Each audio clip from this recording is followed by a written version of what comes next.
Senhor presidente Inácio Arruda e também senhor presidente que agora assume a condução dos trabalhos dessa sessão, Renan Calheiros, compareço à tribuna desta casa para me manifestar acerca da visita da Presidente da República ao Estado de Santa Catarina, no dia de amanhã. A figura da Presidente da República, senhoras senadoras, senhores senadores, merece todo o nosso respeito e consideração, mas nunca deve estar acima de críticas e reparos, especialmente quando as prerrogativas do cargo parecem estar sendo utilizadas com fins meramente eleitorais. É exatamente isso que irá acontecer amanhã, na visita da Presidente Dilma a Santa Catarina. Veremos um objetivo eleitoral disfarçado ou talvez inserido na visita oficial. Há muito tempo se especula sobre a possibilidade de uma visita da Presidente da República ao nosso estado, ao estado de Santa Catarina. Porém, sua concretização era sempre adiada, pois a Presidente teria pouco a mostrar e muito a explicar. No entanto, as necessidades eleitorais foram mais uma vez colocadas em primeiro lugar. O verdadeiro objetivo da visita da Presidente é sacramentar sua aliança eleitoral com o governador do Estado, Raimundo Colombo, no ato final da maior metamorfose política de que se tem notícia na história recente de Santa Catarina. Lembremos que, na eleição de 2010, Colombo concorreu pelos democratas, em coligação com o PSDB, com o PMDB, do senador Luiz Henrique e demais partidos. Seu candidato a presidente era o tucano José Serra. Eu era um dos candidatos da coligação ao Senado. Lembremos que Lula, na oportunidade, esteve em Santa Catarina para apoiar a candidatura de Ideli Salvati, a ministra da República do meu estado, que há 2 meses não me concede uma audiência, embora as reiteradas solicitações que lhe apresentei. E em discurso raivoso do ex-presidente Lula, disse que queria extirpar os democratas da política brasileira. Colombo foi eleito no primeiro turno, também com a expressiva votação do PSDB, que na ocasião venceu o PT na disputa presidencial de Santa Catarina. Já governador, Colombo deixou o DEM e migrou para o PSD. Deixou de ser oposição e tornou-se um aliado do PT e da Presidente da República. Está sendo o responsável pelo fim de uma aliança que venceu o PT no Estado por 3 vezes consecutivas, sempre em uma coligação encabeçada pelo candidato do PSDB à presidência da República. Segundo notícias publicadas pela imprensa catarinense e não contestadas, a metamorfose de Colombo se completará amanhã, diante das câmeras, quando ele abraçará politicamente a Presidente Dilma como se ela fosse uma velha amiga, uma velha companheira, e oferecerá seu apoio à sua reeleição. Para dar peso a essa imagem, tentou-se de todas as formas construir uma agenda minimamente relevante para a visita da Presidente. Uma agenda que desviasse a atenção das responsabilidades do governo federal em Santa Catarina e transmitisse a imagem de uma Presidente realizadora. No entanto, como há pouco para mostrar e muitos problemas para esconder, entrou em campo mais uma vez o marketing e a manipulação. Analisemos como é obtusa a agenda da Presidente amanhã em Santa Catarina. A primeira escala é em São Francisco do Sul, a 4ª mais antiga cidade do Brasil, a nossa querida São Chico, onde irá inaugurar a ampliação de um berço no porto marítimo do município. Depois a Presidente vai entregar, senador Álvaro Dias, 59 motoniveladoras e 10 caminhões a prefeitos de municípios da região. Olha onde nós chegamos nesse país. A presidente da República cruza o país para entregar 59 motoniveladoras e 10 caminhões para prefeitos. Detalhe, tem prefeito que vai viajar 300 quilômetros para buscar uma motoniveladora. É o cúmulo. É uma coisa que não engrandece nem o cargo da presidente, nem a história do país, muito menos a grandeza e a expressão que eu desejaria tivesse o governo federal. Cá entre nós, é muito pouco para uma presidente. E além de ter pouco para entregar durante sua passagem por São Francisco do Sul, a presidente ainda terá muito a explicar. Por exemplo, os gravíssimos problemas causados pelo abandono das obras do contorno ferroviário da cidade, de responsabilidade do governo federal, paralisadas desde novembro de 2011. A construtora responsável alegou que os custos seriam muito superiores ao valor licitado e que ela teria prejuízo se concluísse as obras. O DENIT, sempre o DENIT, até hoje não encontrou uma solução para o problema, que foi causado pela falta de um projeto executivo anterior à licitação, coisas do governo Lula. Enquanto isso, o trânsito da cidade se deteriora. Existe, senador Álvaro Dias, e já vou ouvir Vossa Excelência, um elevado, olha bem, um elevado incompleto, que a bem-humorada gente de São Francisco chama de a maior mesa de sinuca do mundo. Mas não há bom humor que resista ao desvio feito devido à obra do elevado, que deveria ser provisório, mas já dura 4 anos, causando acidentes. Esse assunto certamente não estará na pauta da presidente. Ouço a parte que Vossa Excelência me solicita. Eu imagino, senador Paulo Bauer, a luta difícil que Vossa Excelência terá que travar no seu estado de Santa Catarina.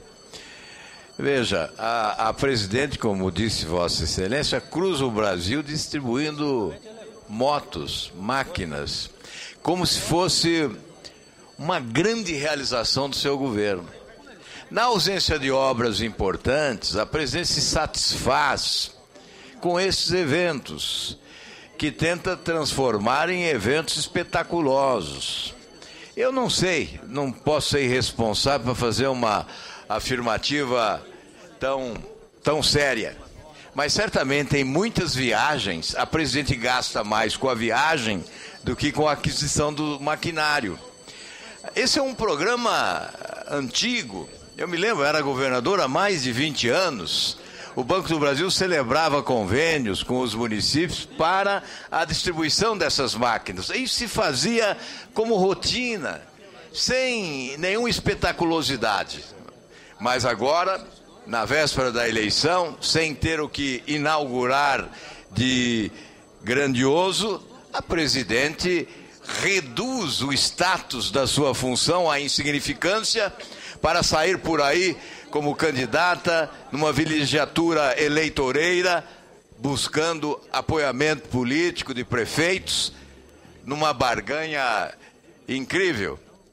Apoio dos prefeitos por algumas máquinas, algumas motoniveladoras que são entregues pela presidente da República. Veja aonde chegamos, a que ponto e até quando isso será suportado pelo povo brasileiro. Parabéns a Vossa Excelência. Eu acolho a parte de Vossa Excelência e continuo informando Vossas Excelências que, de São Francisco, a presidente vai para Itajaí, outra cidade portuária importante do meu estado, onde assinará uma autorização para ampliação das barragens de Taió e Ituporanga. Acontece, senhores senadores, que essas obras já estão autorizadas desde 2011 e desde lá não saíram do papel. Se estivessem prontas, teriam mitigado as enchentes que assolaram dezenas de cidades catarinenses em setembro deste ano. Agora, a presidente vai ao nosso estado prometer novamente o que já havia prometido antes. Prometeu não entregou e vai prometer de novo. Perdoe-me, senhoras e senhores, senadores, mas a presidente deve achar que o povo catarinense ou não tem inteligência ou não tem memória. Mais grave ainda é o governo do meu estado tomar parte nesta encenação. O outro compromisso da presidente em Itajaí revela-se de um oportunismo ímpar. Ela vai tentar capitalizar para si o mérito pela recém-aprovada Lei das Universidades Comunitárias. Essa lei que de fato é muito importante para Santa Catarina e que foi sancionada na semana passada. Porém, ela é de mérito exclusivo do Congresso Nacional, senador Oswaldo Júnior. O governo federal, na verdade, não contribuiu para a célere tramitação daquela lei na Câmara dos Deputados. Sei disso, pois fui relator do projeto de lei da mesma na Comissão de Educação no Senado. E tive que me empenhar muito para que a matéria proposta pela deputada e hoje ministra Maria do Rosário fosse aprovada. Concluindo sua visita, senhor presidente, ou melhor, a visita da presidente em Florianópolis, assinará mais um empréstimo do Banco do Brasil ao governo do estado, mais 2 bilhões, aumentando ainda mais a dívida catarinense com a União. Dívida que pagaremos em futuro próximo com juros e correção. Ou seja, pagamos 2 vezes. Pagamos impostos e depois pagamos pelo empréstimo em função da má distribuição dos recursos públicos em nosso país. Enquanto isso, os investimentos diretos do governo federal em meu estado continuam parados, abandonados, incompletos ou mesmo sem sair do papel. Santa Catarina paga impostos em demasia para a União e tem pouquíssimo retorno. A duplicação da BR-101 no trecho sul já dura mais de 8 anos e está longe de ser completada. A duplicação das BRs 470 e 280 continuam apenas em promessas, assim como a Ferrovia da Integração, mais conhecida como Ferrovia do Frango. As obras da BR-282 cruzando a área urbana de Xanxerê foram abandonadas há mais de 1 ano e meio, deixando tudo pior do que estava antes. E as obras do contorno ferroviário de Joinville também viraram lenda. A construção do contorno rodoviário da Grande Florianópolis não sai do papel por conta de uma concessão feita sem critérios. E estes são apenas exemplos do descaso do governo federal com Santa Catarina. As reclamações multiplicam-se por todo o estado, onde quer que haja a responsabilidade do governo federal. Hoje, obra federal em Santa Catarina é sinônimo de atraso. Todos os catarinenses sabem disso. Apesar de tudo isso, apesar do descontentamento geral com seu governo, a presidente certamente será muito bem recebida em sua visita. A cortesia e a gentileza são características do povo do meu estado. E certamente a presidente não será submetida a cobranças ou constrangimentos. Mas seria de excelente tom, senador Jarbas Vasconcelos, que ela tomasse a iniciativa de prestar contas sobre a ineficiência do seu governo em meu estado. Seria um grande gesto admitir os erros e comprometer-se a encontrar as soluções. Ela terá várias oportunidades para isso, nos diversos discursos que fará durante sua breve estada de 10 horas. No entanto, não creio que essa meia-culpa possa acontecer. Isso não combina com a estratégia de marketing do PT, em busca do voto dos catarinenses, orientada por seus marqueteiros. A presidente irá dourar a pílula, ao máximo, no pouco tempo que tem a mostrar e tentará esconder tudo o que tem a explicar. Se ela conhecesse um pouco mais e melhor a mentalidade dos catarinenses, não agiria assim. A verdade é um valor em si para nós, e acreditamos que admitir o problema é o início da solução. Por mais que o imaginário do brasileiro enxergue Santa Catarina como um paraíso, temos consciência de que essa é uma visão deturpada. Nossas carências são muitas e são agravadas pela inépcia do governo federal. Temos que continuar cobrando, mas infelizmente não podemos ficar esperando pela ajuda da União. Santa Catarina sempre cresceu dependendo pouco do governo federal. Esse ânimo arrefeceu nos últimos anos, principalmente devido à tentativa de cooptação do Estado pelo PT e à subserviência de setores do governo. E encerro, senhor presidente, dizendo que a superação faz parte do DNA catarinense. Nosso Estado não se desviará do seu rumo, que é crescer,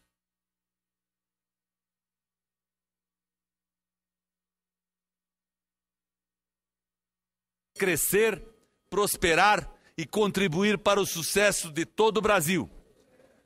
Presidente Dilma, seja bem-vinda a Santa Catarina, mas, por favor, fale a verdade, reconheça os erros e seja humilde em saber que vai para um Estado que não vota e não apoia e não aplaude o seu governo. Certamente a senhora será muito mais aplaudida do que espera ser pelos gestos que irá praticar e que está anunciando. Muito obrigado.